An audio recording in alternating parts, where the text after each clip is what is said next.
At exactly 11:57 every night, Robert White locked the front door of the small bookstore where he worked and began the same quiet walk home. The city of Ashford never truly slept, but after midnight it became softer. The traffic faded into distant murmurs. The bright storefronts dimmed. Even the air seemed slower, as if the entire city paused for a few hours before another busy day. Robert enjoyed those moments. At 34 years old, he lived alone in a modest apartment above a bakery and preferred routine over excitement. His life was simple, predictable, and comfortable. That was why the package waiting outside his apartment door on a rainy Thursday night immediately caught his attention. The box was small and wrapped in dark brown paper. No shipping label was attached. No sender name appeared anywhere. There was only a single line written in elegant silver ink. "Deliver before sunrise." Robert stared at the message while rainwater dripped from his jacket. He looked up and down the hallway, expecting to find a neighbor playing some kind of joke. The corridor remained empty. He picked up the package. It was surprisingly light. Curious, he carried it inside and placed it on his kitchen table. For several minutes he simply looked at it.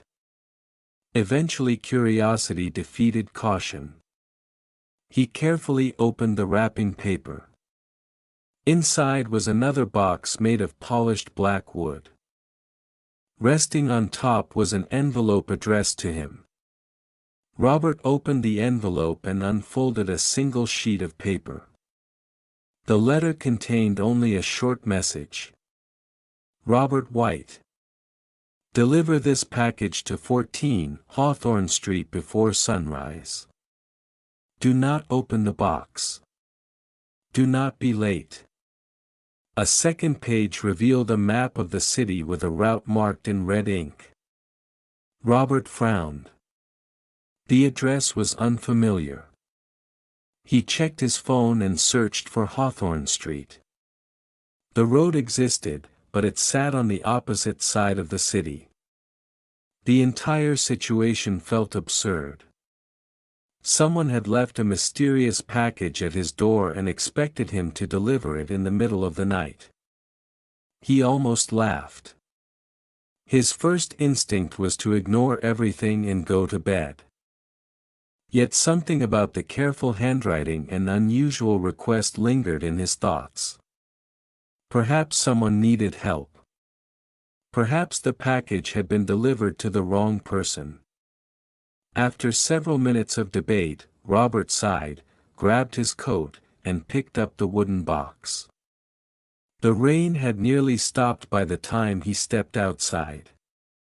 The streets glistened beneath rows of streetlights. Following the map, he walked through neighborhoods he rarely visited. Along the way he noticed something strange. Several people seemed to recognize the package. An elderly woman standing beneath a bus shelter smiled as he passed. A taxi driver slowed down and nodded respectfully. A florist closing her shop raised a hand in greeting. None of them spoke.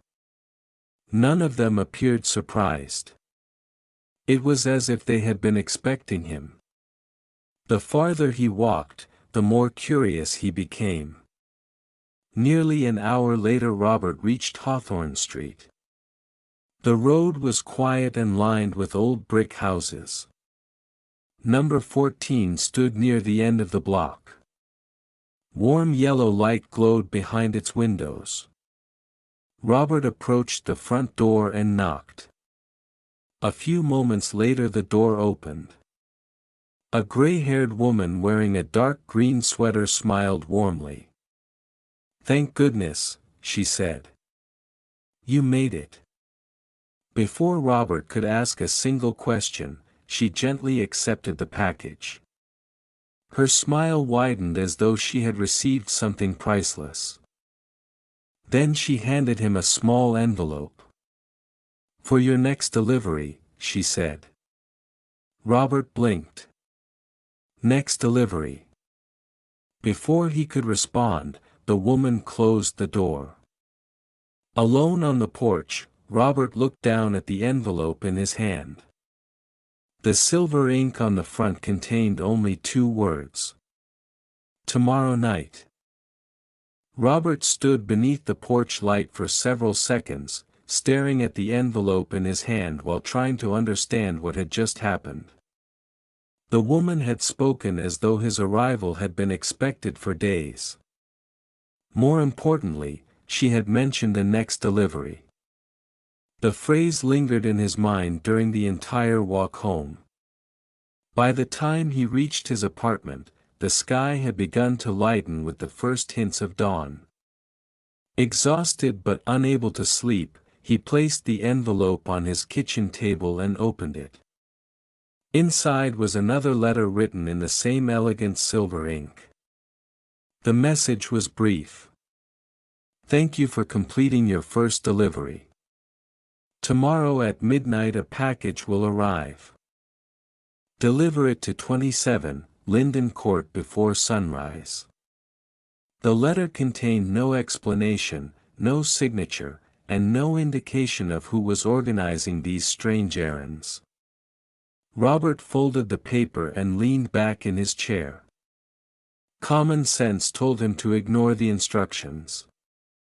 Yet another part of him could not deny the excitement he had felt during the journey. For years his life had followed the same predictable rhythm. Suddenly something mysterious had appeared and disrupted everything. Throughout the following day he found himself thinking about the delivery more often than he expected. At the bookstore he misplaced books, forgot customer requests, and repeatedly checked the clock. His coworker Maya noticed immediately. "Are you sure you're all right?" she asked. "You look like someone who spent the night chasing ghosts."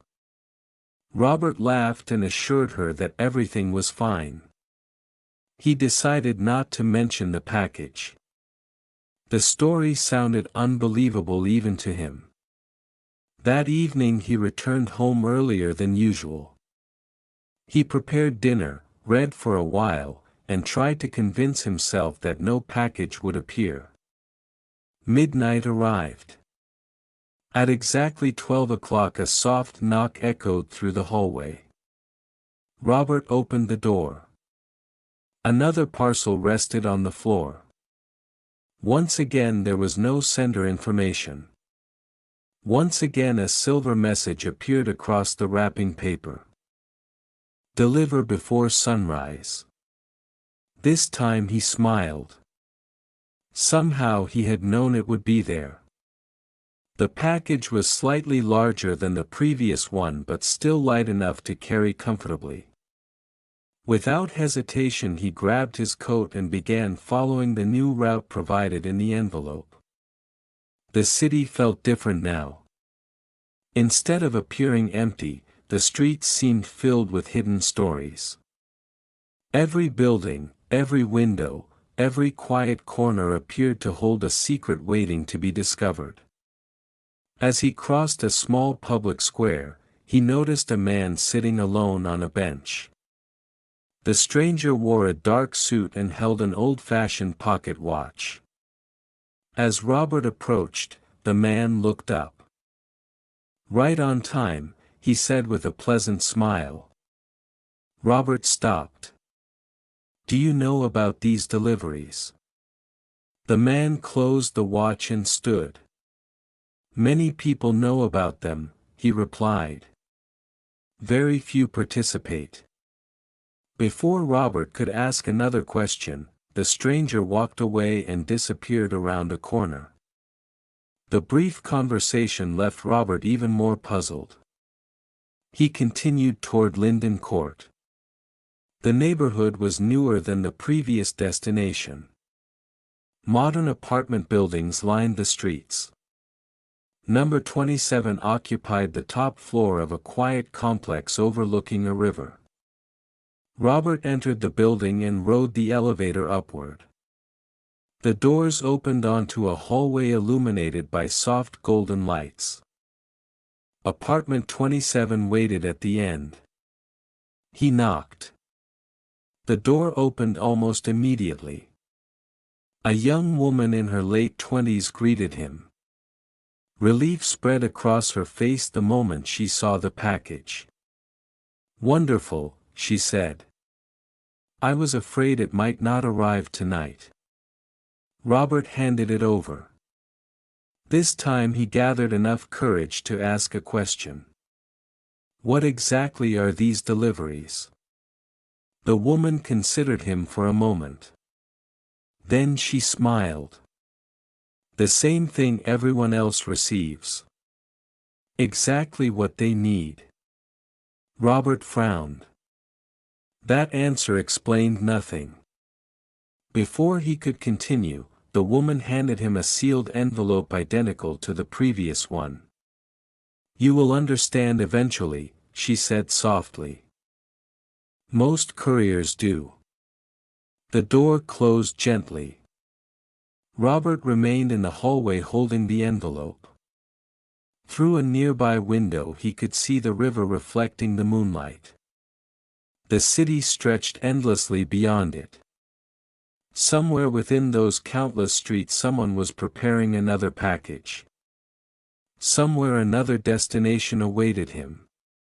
For the first time in years, Robert realized he was looking forward to tomorrow night. The following morning Robert woke after only a few hours of sleep, yet he felt unusually energized. The mystery of the deliveries occupied his thoughts from the moment he opened his eyes. Before leaving for work, he opened the envelope he had received the night before. As expected, another handwritten note rested inside.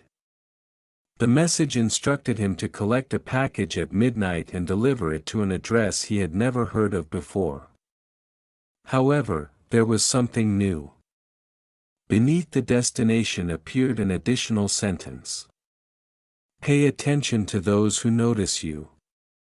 Robert read the line several times. It seemed less like an instruction and more like advice. Throughout the day he found himself watching people more carefully. Customers entered and left the bookstore. Students browsed the shelves. Office workers purchased magazines during lunch breaks. Everything appeared normal. Yet after the previous nights, Robert could not shake the feeling that a hidden layer of the city existed just beyond ordinary sight. When midnight arrived, another package appeared exactly on schedule outside his apartment door.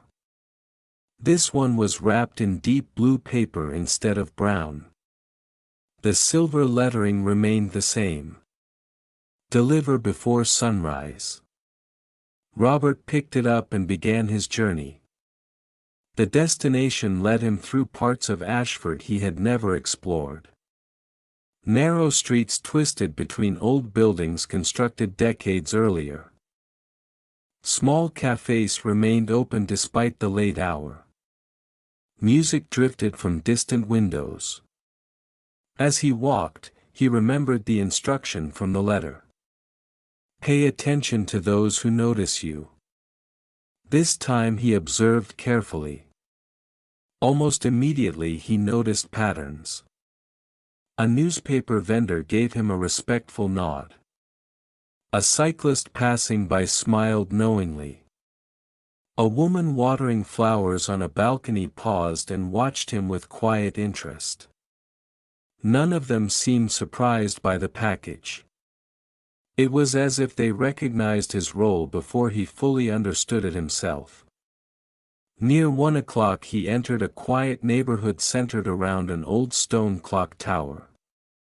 The structure stood in the middle of a circular plaza. Robert slowed as he approached. Several benches surrounded the tower. On one of them sat an elderly man feeding crumbs to a group of pigeons despite the late hour. As Robert passed, the man spoke without looking up. How many deliveries now? Robert stopped. 2, he answered. The old man nodded. Then you are beginning to see it. See what? The network, the man replied. Robert waited for more, but the stranger simply continued feeding the birds. Frustrated and intrigued at the same time, Robert continued toward his destination.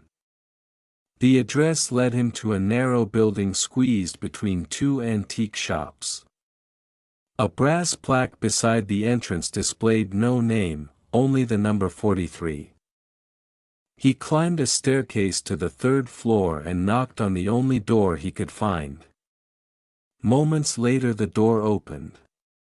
A middle-aged woman wearing round glasses greeted him warmly.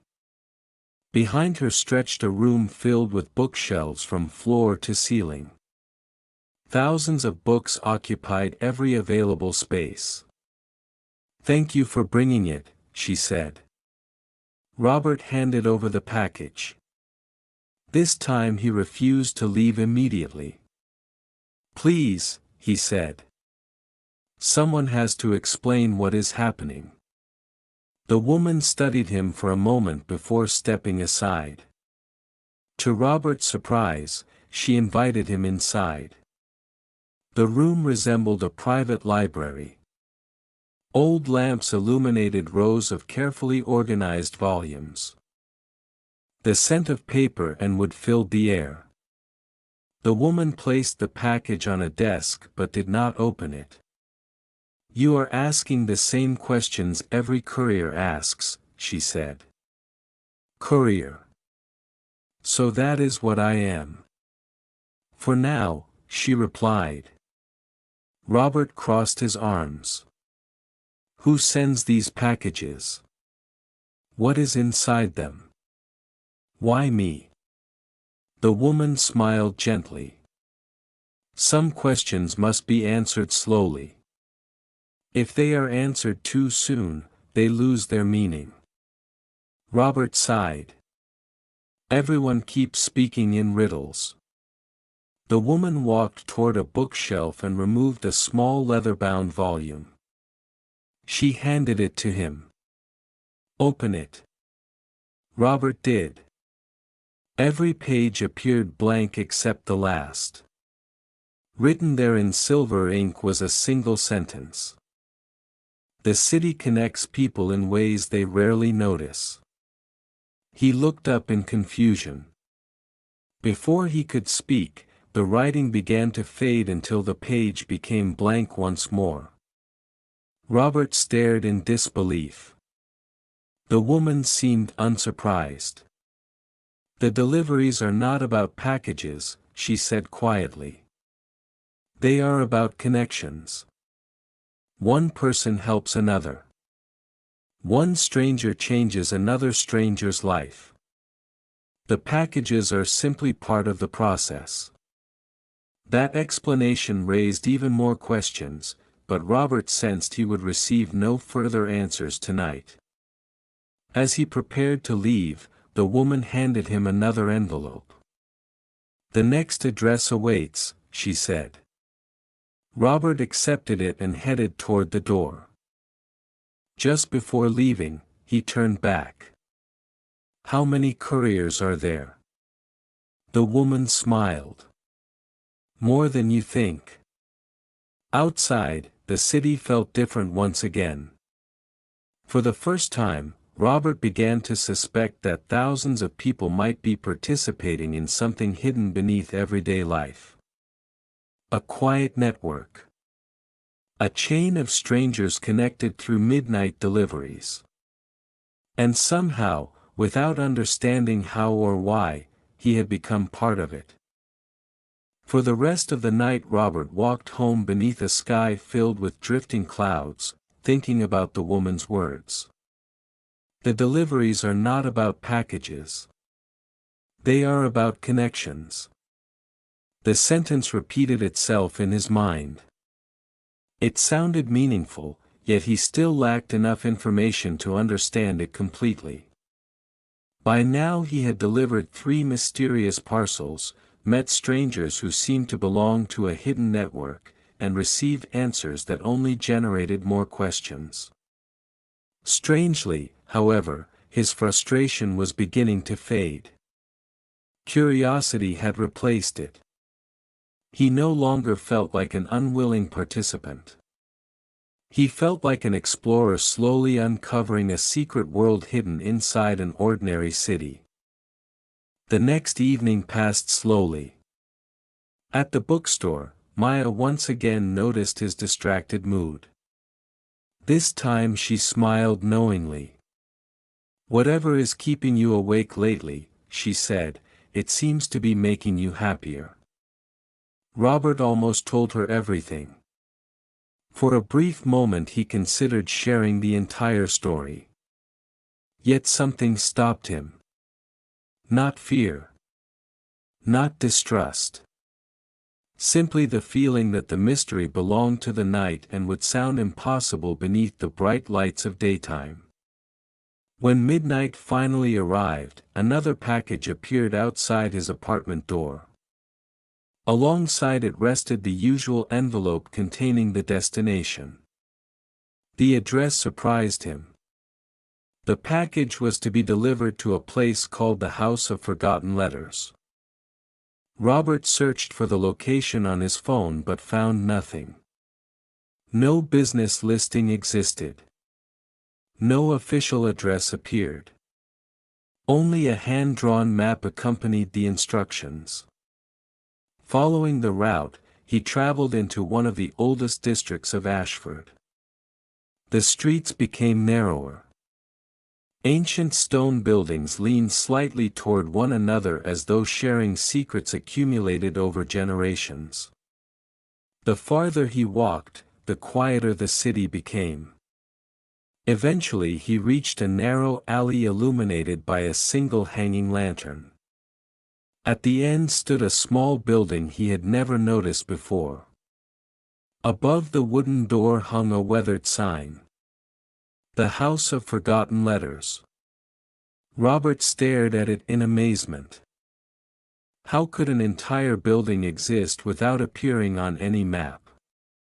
He knocked gently.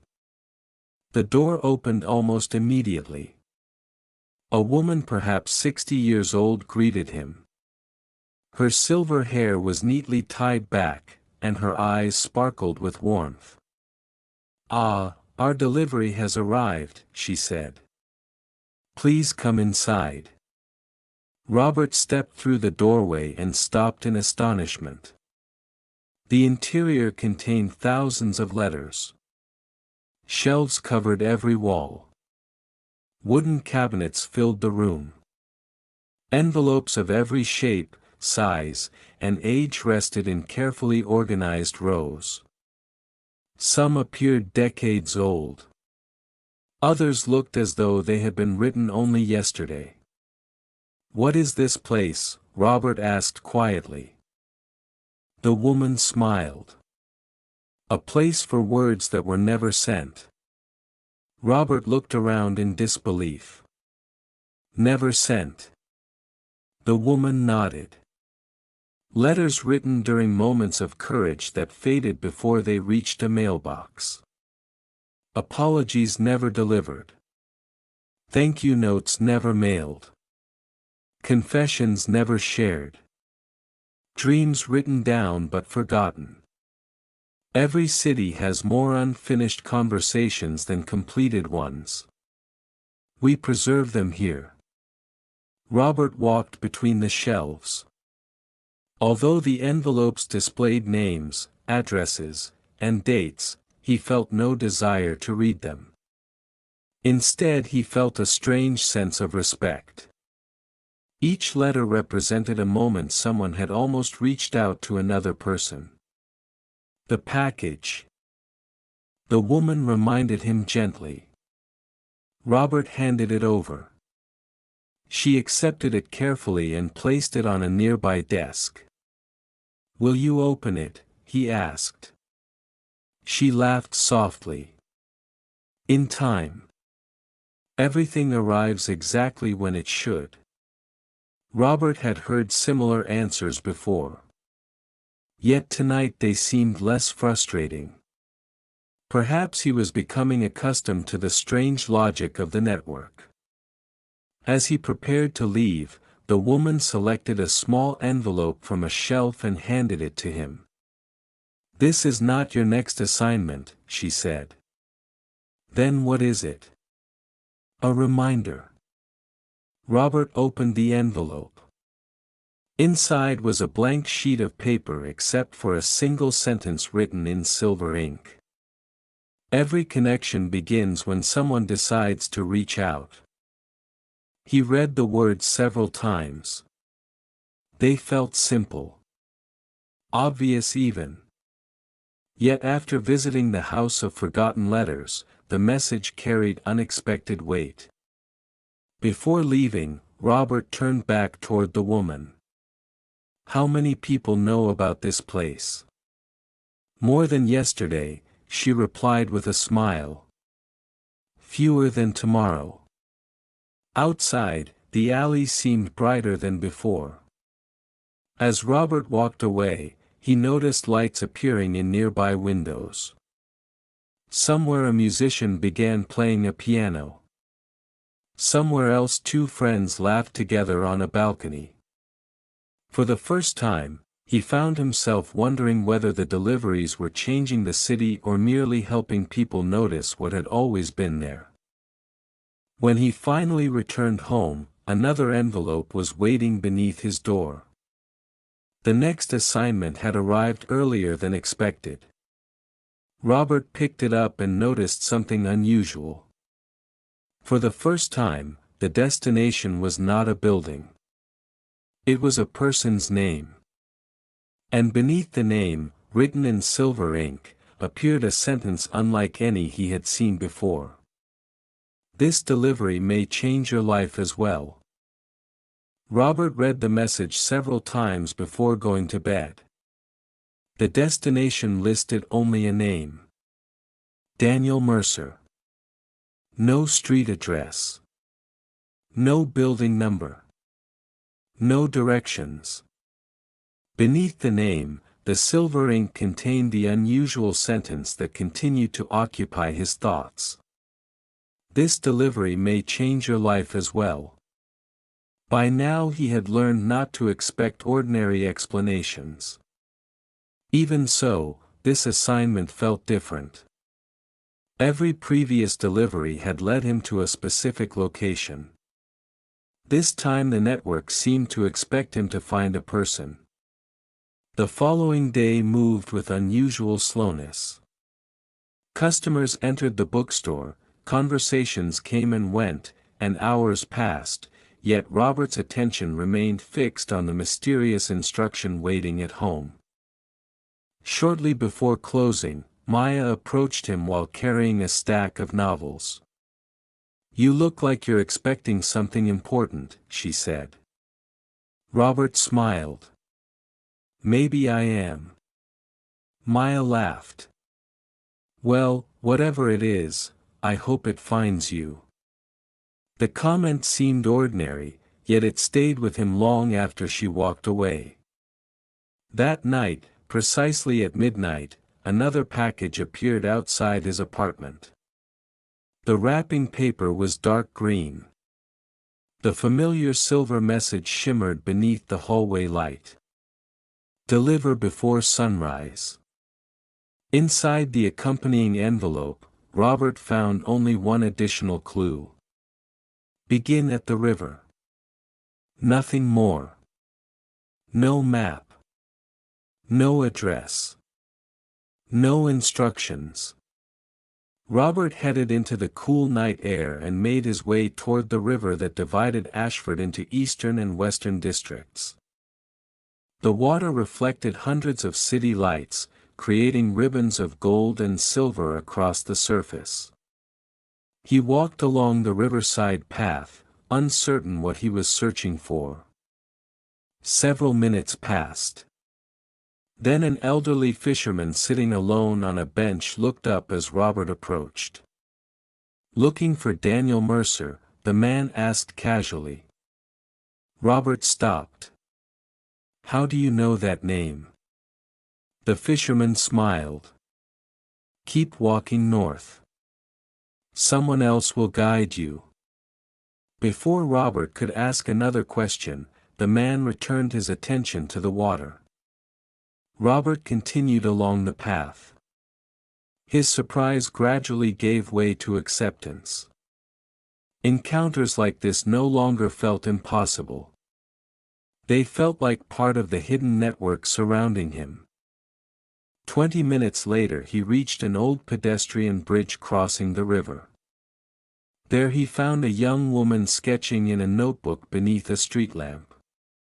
As Robert approached, she closed the notebook and pointed toward a nearby park. "You're getting closer," she said. Robert laughed softly. "Does everyone know where I'm going except me?" The woman smiled. "That's how it feels at first." Then she returned to her drawing. Robert crossed the bridge and entered the park. Tall trees lined winding paths illuminated by scattered lamps. Near the center stood a small glass conservatory filled with flowers and tropical plants. A single figure waited beside the entrance. The man appeared to be in his 60s. He wore a simple gray coat and carried no visible belongings. When Robert approached, the stranger smiled warmly.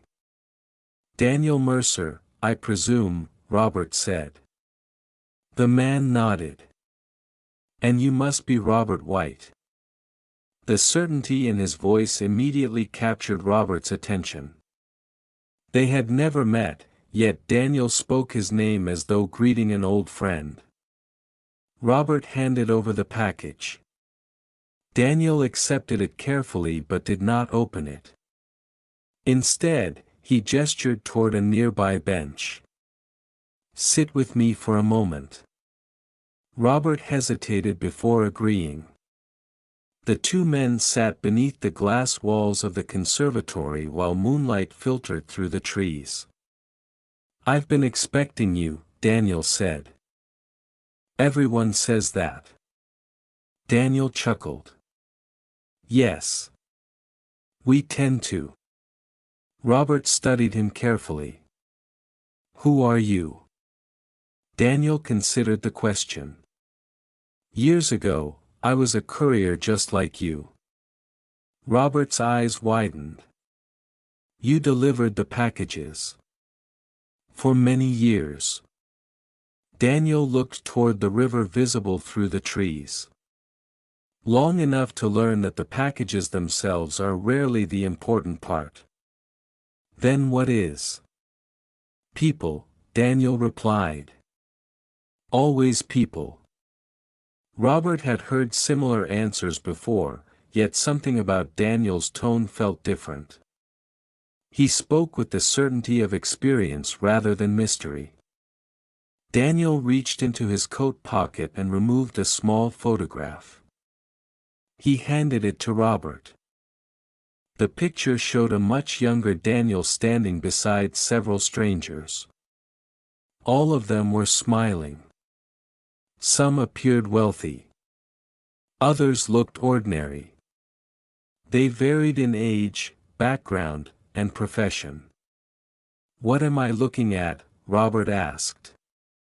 "People whose lives changed because they crossed paths through the network," Daniel said. "Friendships. Partnerships. Reconciliations. Opportunities. Entire futures altered because one connection led to another." Robert stared at the photograph. For the first time he began to see the deliveries differently. Perhaps the packages were not objects being transported from one place to another. Perhaps they were catalysts creating encounters that otherwise would never happen. Daniel seemed to sense his thoughts. "You're beginning to understand," he said. "But why me? Why was I chosen?" Daniel smiled. That is the wrong question.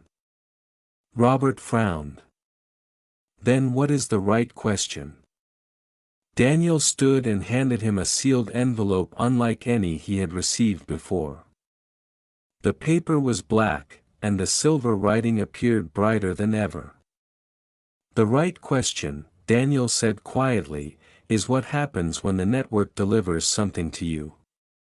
Before Robert could respond, Daniel turned and disappeared into the shadows of the park. Alone on the bench, Robert looked down at the envelope in his hands. For the first time since the deliveries had begun, his name appeared on the front. Not as a courier.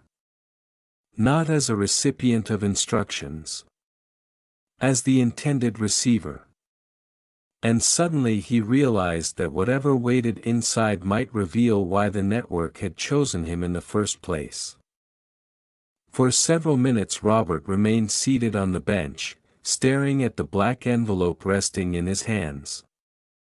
The city seemed unusually quiet.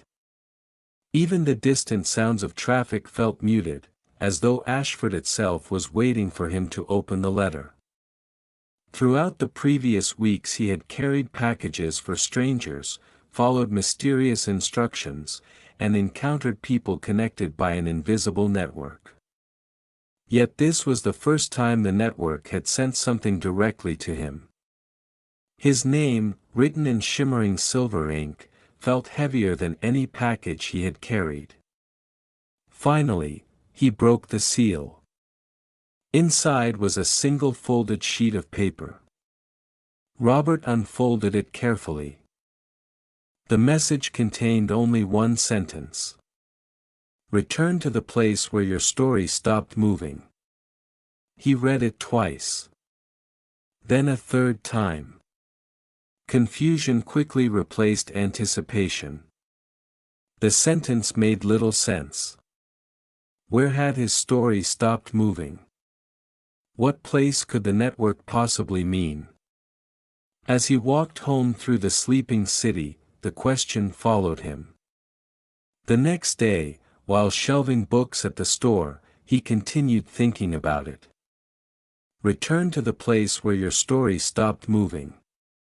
At first he assumed the instruction referred to a location. Perhaps a building he had not visited in years. Perhaps a forgotten neighborhood. Yet the more he considered it, the more personal the message felt.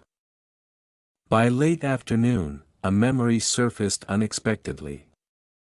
5 years earlier, Robert had dreamed of becoming a writer. He had spent countless evenings working on a novel. The project had consumed him. Every spare moment had gone into outlines, characters, and chapters. Then, after receiving several rejections from publishers, he had gradually stopped writing. Days became weeks. Weeks became months. Eventually the unfinished manuscript disappeared into a drawer in his apartment. He had not opened it in years. The realization struck him with surprising force. The place where his story stopped moving was not a street or a building. It was that forgotten manuscript. That evening, Robert returned home and searched through old storage boxes. After nearly an hour, he found it. A thick stack of pages bound together with a faded clip.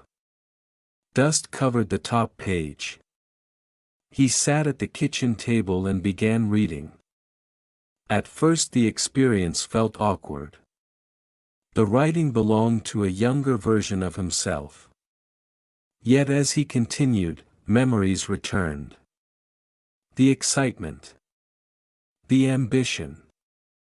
The satisfaction of creating something entirely his own.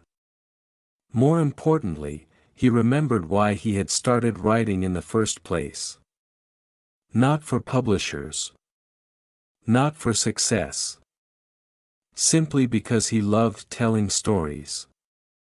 Hours passed unnoticed. by the time he reached the final unfinished chapter. Dawn was approaching. The manuscript ended abruptly in the middle of a scene. The younger Robert had clearly intended to continue the following day. That day had never come. Until now. Robert stared at the blinking cursor on his laptop after transferring the old draft. Then, almost without thinking, he began writing. One sentence became another. One paragraph became a page. Ideas he believed lost returned with surprising clarity. For the first time in years, he felt completely absorbed in creative work. When sunlight finally entered the apartment, he leaned back and smiled. The network had not delivered an object. It had delivered a forgotten part of himself. Later that evening, a soft knock sounded at his door. Robert opened it expecting another package. Instead he found a small envelope resting alone on the floor. Inside was a handwritten note. Some deliveries require carrying a package. Others require carrying a possibility. Well done. Beneath the message appeared another instruction. Midnight. City Library. Robert arrived at the library shortly before midnight. The enormous building stood nearly empty. Most of the lights had been turned off. Following directions included with the note, he entered through a side entrance and climbed to the top floor. There he discovered a reading room he had never seen before. Long wooden tables stretched across the room beneath elegant chandeliers. A dozen people sat quietly reading, writing, or talking in small groups. To Robert's astonishment, many faces were familiar. The woman from Hawthorne Street. The young woman from Linden Court. The librarian surrounded by endless books.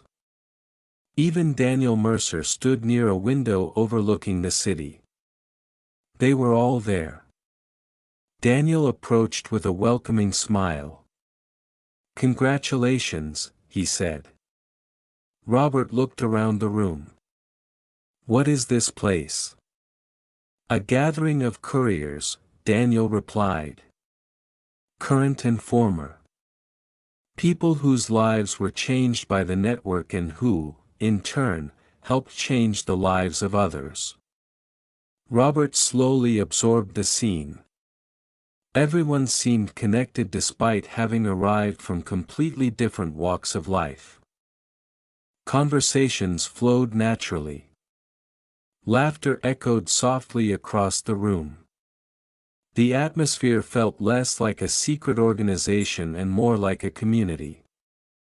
Daniel handed him a cup of coffee. "You have completed an important stage," he said. "What stage?" Daniel smiled. Understanding that the network was never really about the deliveries. Robert glanced around the room once more. Then a thought occurred to him. If that was true, what came next? Daniel's expression became thoughtful. The answer arrived a moment later when a woman entered the room carrying a small silver box. She approached Robert directly. This was unusual. Every conversation in the room seemed to pause. The woman extended the box toward him. Robert accepted it carefully.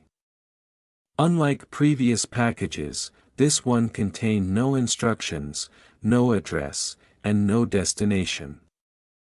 Only a small card attached to the ribbon. On the card were 4 simple words.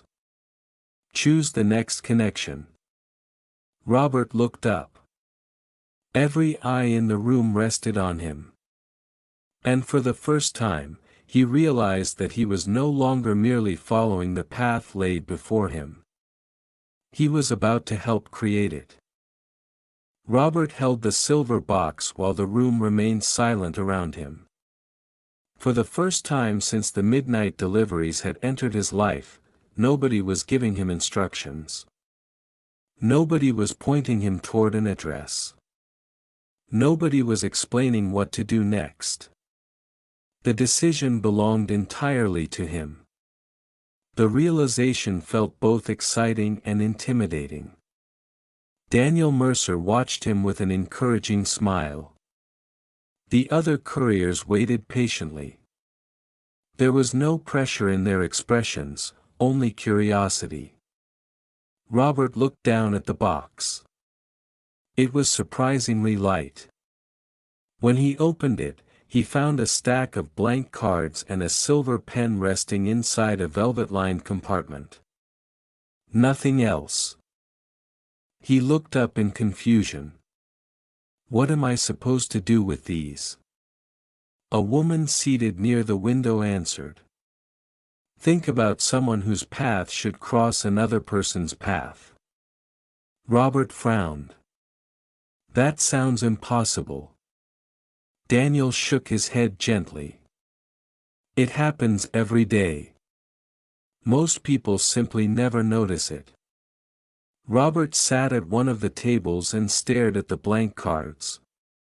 During the following minutes, conversations quietly resumed around him. Nobody rushed him. Nobody offered suggestions. He was expected to decide for himself. At first no names came to mind. Then, unexpectedly, he thought about Maya. His co-worker at the bookstore. Over the past several weeks she had repeatedly noticed changes in him. She had encouraged him when he seemed distracted. She had unknowingly spoken words that stayed with him long after their conversations ended. Yet Maya often spoke about feeling stuck.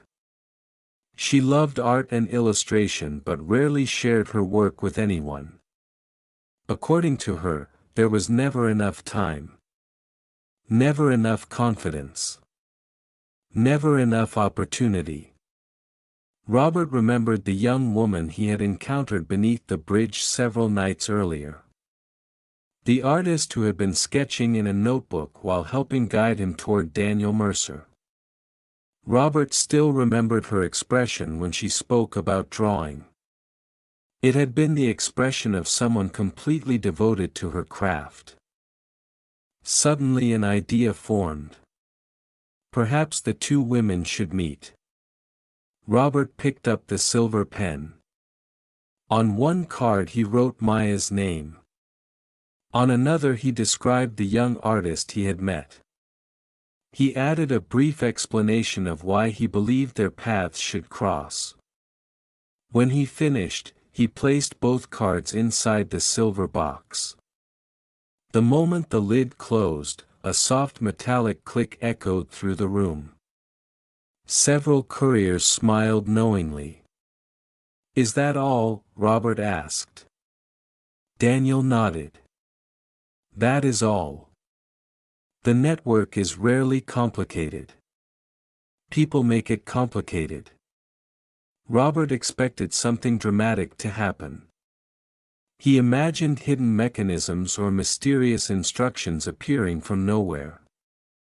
Instead, nothing occurred. The room continued as before. People talked quietly. Books were read. Coffee was poured. Yet despite the lack of visible change, Robert felt certain something had begun. During the following week, life seemed surprisingly normal.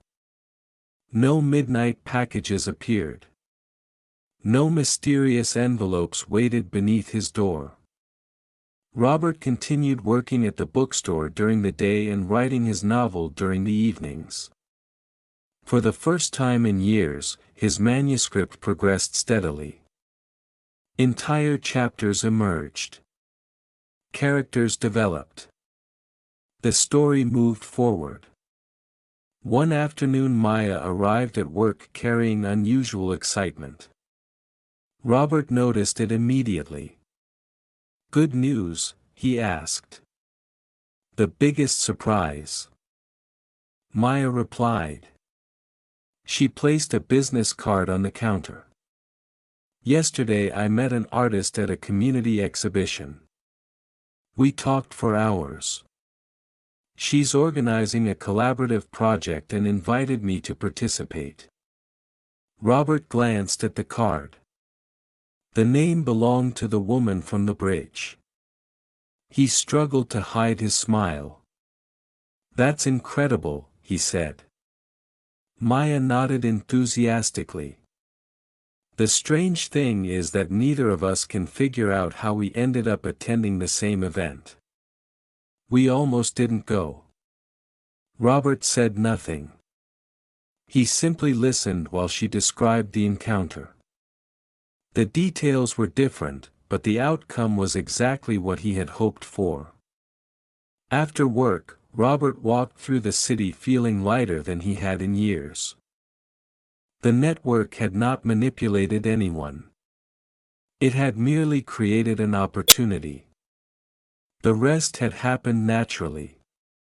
Several days later another envelope appeared beneath his apartment door.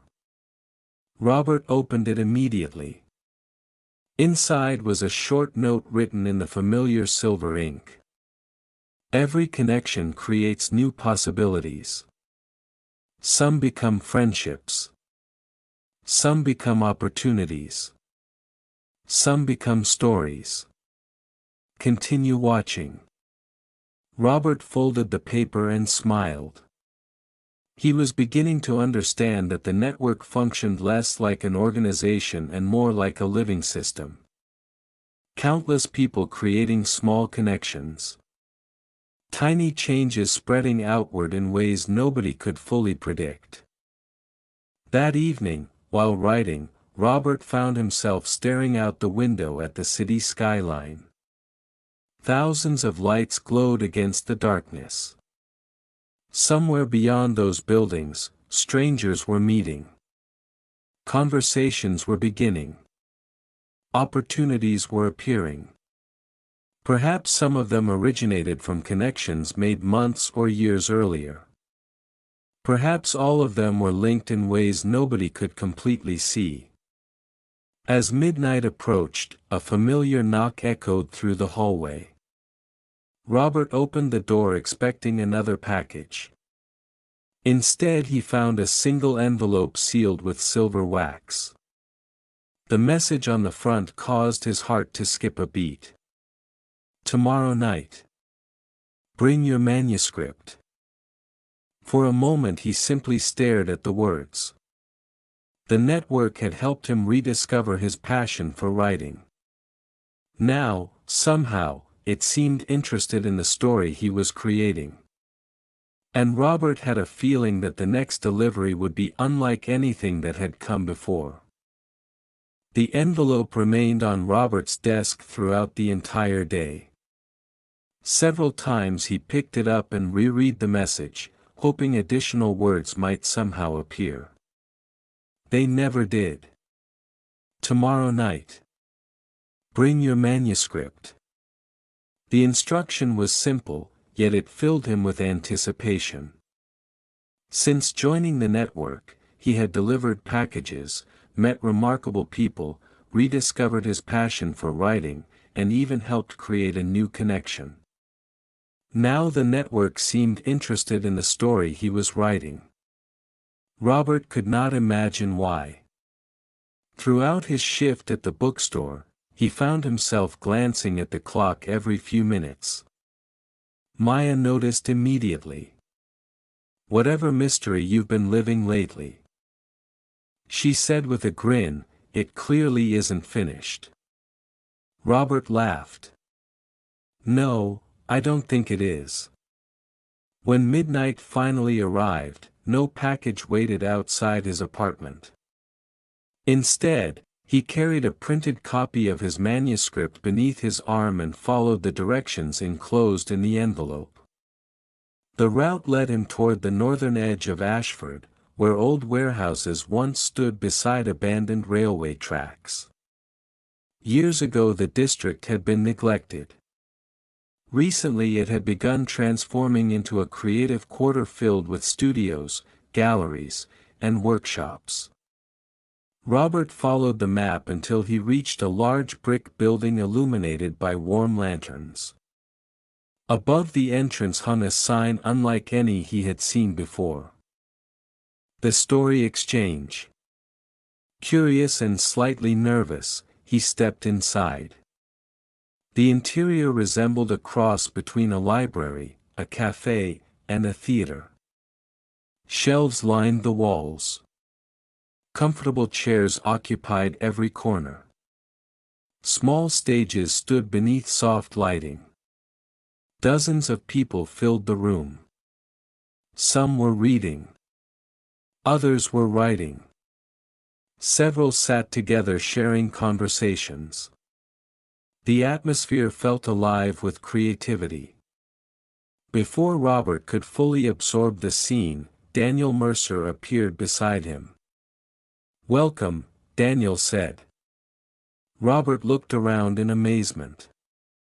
"What is this place?"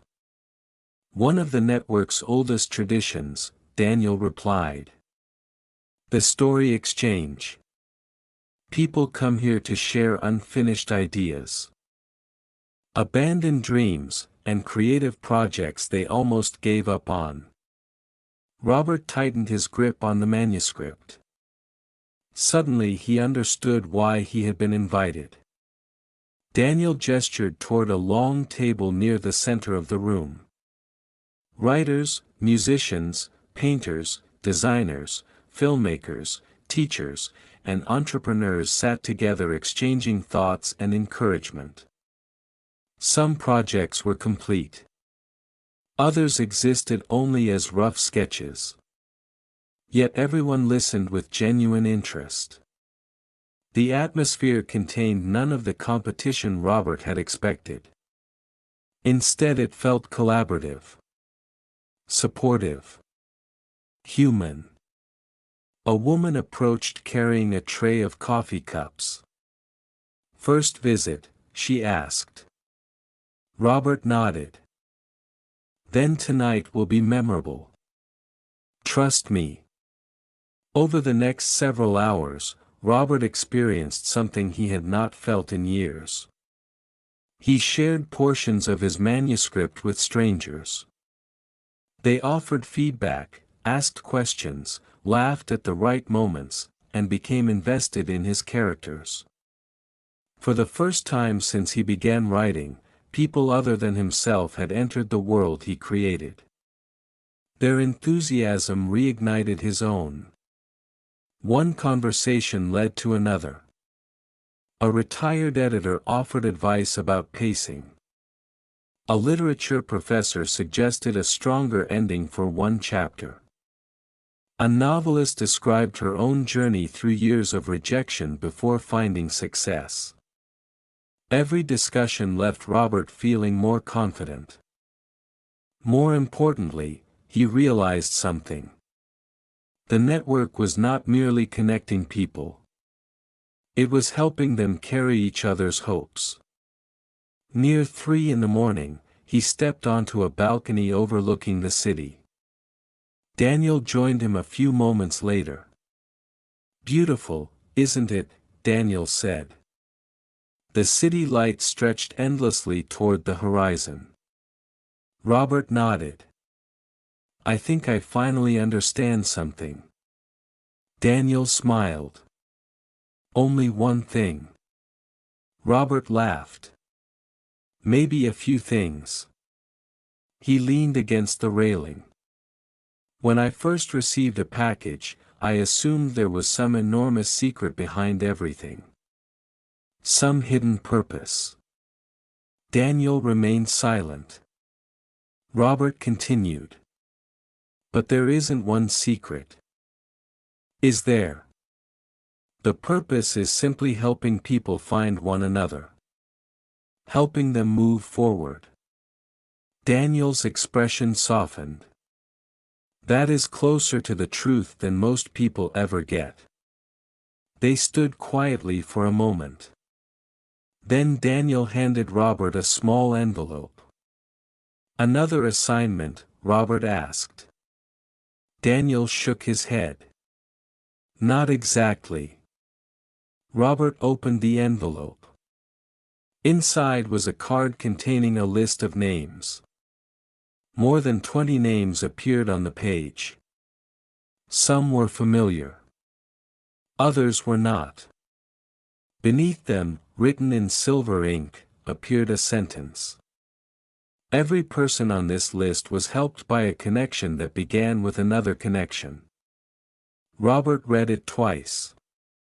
Then he understood. The network's influence spread outward like ripples on water. One introduction created another opportunity. One opportunity created another relationship. One relationship created another story. The chain continued indefinitely. None of the names on the list would ever fully know how their lives intersected. Yet they were connected all the same. Daniel looked toward the sleeping city below. "Most people spend their lives wondering whether they matter," he said quietly. "The network exists to remind them that they do." Robert folded the list carefully and placed it inside his pocket. The words stayed with him long after they left the balcony. Before dawn, as the gathering slowly came to an end, a final envelope was handed to him. The silver wax seal displayed a symbol he had never seen before. When he broke it open, his breath caught. The message contained only one line. "Sunrise.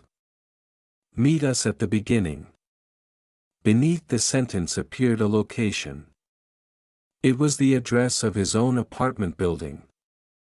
And suddenly Robert realized that the story of the midnight deliveries might be approaching its most important chapter yet. Robert arrived home shortly before dawn with more questions than answers. The latest message continued to occupy his thoughts. Sunrise. Meet us at the beginning. The location listed beneath the sentence was his own apartment building. At first he wondered whether it was some kind of mistake. Yet experience had taught him that the network rarely made mistakes. If they wanted him there at sunrise, there was a reason. He slept only briefly before waking to the first golden light of morning. After getting dressed, he walked downstairs to the front entrance where his journey had begun weeks earlier. The hallway looked exactly as it always had. The same mailboxes lined the wall. The same worn floor tiles stretched toward the door. The same quiet atmosphere filled the building. Nothing appeared unusual. Then he stepped outside. A small group of people stood gathered on the sidewalk. Robert immediately recognized several faces. Daniel Mercer was there. So was the woman from Hawthorne Street who had accepted his very first delivery. The librarian surrounded by endless books stood nearby, chatting with the caretaker of the House of Forgotten Letters. Even the artist from the bridge had arrived. As Robert approached, they greeted him warmly. Daniel stepped forward. "Good morning, Robert." Robert looked around. "What's happening?" Daniel smiled. "We thought it was time you saw the beginning." Before Robert could respond, the gray-haired woman from his first delivery gently pointed toward the building behind him. "This is where it started," she said. Robert laughed softly. "I know. This is where the first package appeared." The woman shook her head. "No. Not the first package. The first connection." Robert frowned. Daniel gestured toward a nearby bench beneath a tree. "Sit with us. There is something you should know." The group settled into a loose circle. For the next hour, Robert listened as pieces of the puzzle finally came together. Years earlier, before Robert had ever received a mysterious package, several members of the network had quietly observed the city. Their purpose was not to choose important people or successful people. Instead, they looked for individuals standing at crossroads in their lives. People whose potential had stalled. People who needed only a small connection, a small opportunity, or a small reminder to begin moving forward again. Robert listened carefully. "Are you saying I was chosen?" Daniel nodded. "Not because you were special. Because you were ready." The answer surprised him. Daniel continued. "We noticed a talented writer who had stopped writing. A thoughtful man who had slowly withdrawn into routine. Someone capable of helping others, but who no longer believed he could change anything." Robert remained silent. The description felt uncomfortably accurate. The woman from Hawthorne Street smiled kindly. "The first package was never really for me," she said. Robert looked at her. "What do you mean?" "You needed a reason to step outside your usual life. You needed a mystery. Something interesting enough to make you take that first walk across the city." The realization settled over him slowly. Every delivery had guided him somewhere. Every destination had introduced him to a new perspective. Every encounter had expanded his understanding of the city and of himself. Daniel leaned forward. "The network cannot force change. It cannot create friendships. It cannot create dreams. All it can do is open doors. People must choose to walk through them." Robert thought about Maya meeting the artist. About the story exchange. About his unfinished manuscript.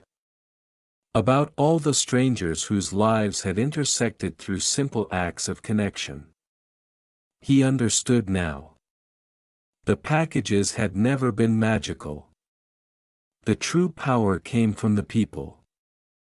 As the conversation continued, more members of the network arrived. Some Robert recognized. Others he met for the first time. They shared stories. Small stories. Ordinary stories. Yet each one demonstrated how a single introduction, conversation, or opportunity had transformed someone's path. A teacher had found a mentor. A musician had discovered collaborators. Two lifelong friends had met because they attended the same event after receiving encouragement from mutual connections. None of the stories sounded impossible. That was precisely what made them remarkable. By late morning, the gathering began to disperse. One by one, people departed until only Robert and Daniel remained. The city bustled around them. Cars passed. Children played nearby. Life continued as usual. Daniel stood and handed Robert a final envelope. It was identical to the first envelope Robert had received weeks ago. Silver ink shimmered across the surface. Robert accepted it carefully. "Is this another assignment?" Daniel smiled. "Open it after sunset." Then he extended his hand. Robert shook it. "Thank you," Daniel said. "For what?" "For becoming part of the network." With that, Daniel turned and walked away. Robert watched until he disappeared into the crowd. The rest of the day passed slowly. He spent hours writing. He met Maya for coffee. He enjoyed the simple rhythm of ordinary life. Yet the envelope remained on his desk waiting for sunset. When evening finally arrived, Robert sat by the window overlooking the city and broke the seal. Inside was a single sheet of paper. Unlike previous messages, this one contained no instructions. No addresses. No destinations. Only a question. Robert read it twice. Then he smiled. The question was simple. Who needs a connection next? And for the first time, he realized that the answer was entirely up to him. For a long time Robert sat beside the window with the final letter resting in his hands. Outside, evening settled over Ashford. Lights appeared one by one across the city. Apartment windows glowed. Restaurants filled with conversation. Buses carried passengers toward destinations both ordinary and important. Everything looked exactly as it had before the midnight deliveries began. Yet Robert knew he was seeing the city differently now. The question written on the page remained simple. Who needs a connection next? There would be no further instructions. No mysterious maps. No carefully planned routes. The network had given him something far more valuable than answers. It had given him perspective. During the following weeks, Robert discovered that the question stayed with him wherever he went. He noticed things he previously overlooked. He noticed the nervous university student browsing career books in the bookstore. He noticed the retired teacher searching for ways to volunteer her time. He noticed local artists looking for audiences, entrepreneurs looking for partners, writers looking for encouragement, and neighbors looking for friendship. Everywhere he looked, people stood only a few connections away from opportunities they did not yet know existed. One evening Maya invited Robert to attend an exhibition showcasing artwork created through her new collaboration. The event attracted dozens of visitors. Paintings covered the walls. Sketchbooks filled display tables. Conversations echoed through the gallery. Watching Maya confidently discuss her work with guests, Robert remembered the uncertain woman who once doubted whether anyone would care about her art. One connection had changed everything. Not by transforming her into a different person, but by helping her become more fully herself. Later that night, while walking home, Robert passed a small cafe and noticed a familiar face sitting alone near the window. It was the university student who often visited the bookstore. The young man appeared frustrated while staring at a notebook filled with unfinished plans. Robert hesitated. Then he entered the cafe. A simple conversation followed. The student explained that he wanted to start a community reading group but had no idea where to begin. Robert smiled. As it happened, he knew several people who might help. That single conversation led to another. Then another. Several months later, the reading group became one of the most popular community events in the neighborhood. Experiences like that became increasingly common. Robert never forced anything. He never manipulated outcomes. He simply paid attention. When he recognized possibilities, he helped people discover one another. Sometimes nothing came of it. Sometimes unexpected friendships formed. Sometimes entirely new opportunities emerged. The network continued growing, not through grand plans, but through countless small acts of connection. Meanwhile, Robert's own life continued moving forward. His manuscript eventually became a completed novel. Members of the Story Exchange helped him refine it. Friends encouraged him when doubt returned. Months later, a publisher accepted the manuscript. The news brought excitement, but not because of success alone. The novel existed because he had started writing again. The network had not written the book for him. It had simply reminded him that the dream still mattered. 1 year after receiving the first mysterious package, Robert found himself standing once again outside his apartment building at midnight. The city stretched around him beneath a sky filled with stars. A gentle breeze carried distant sounds through the streets. He remembered the man he had been before the deliveries began. A man whose life had become smaller than his potential. A man who believed meaningful change happened elsewhere, to other people. He smiled at the memory. A soft sound interrupted his thoughts. He looked down. Resting beside the entrance was a small package wrapped in brown paper. For a moment he simply stared. The familiar silver handwriting shimmered beneath the streetlight. "Deliver before sunrise." Robert laughed quietly. Even after everything he had learned, seeing the package still filled him with excitement. He picked it up and turned it over in his hands. Attached to the top was an envelope. Inside he found a name he did not recognize and an address located across the city. Someone new was waiting. Someone standing at the beginning of a journey they could not yet imagine. Robert slipped the envelope into his pocket and started walking. The streets ahead glowed beneath rows of lights. Somewhere beyond them, a future connection waited to be made. As he crossed the city, he understood something that would remain true long after the delivery was complete. The network was not a secret organization. It was not a hidden society. It was not even a group of couriers. It was an idea.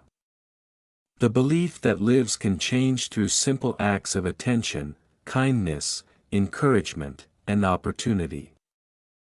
Every city contained such a network whether people recognized it or not. Every day, someone opened a door for another person. Someone offered advice. Someone introduced two strangers. Someone shared hope when it was needed most. The midnight deliveries merely made those connections visible. And so, beneath the sleeping sky, Robert carried the package toward its destination. Not because he had been instructed to. Not because he expected answers. But because he finally understood the purpose of the journey. Every connection creates another story. Every story creates another possibility. And somewhere, always, another delivery is waiting.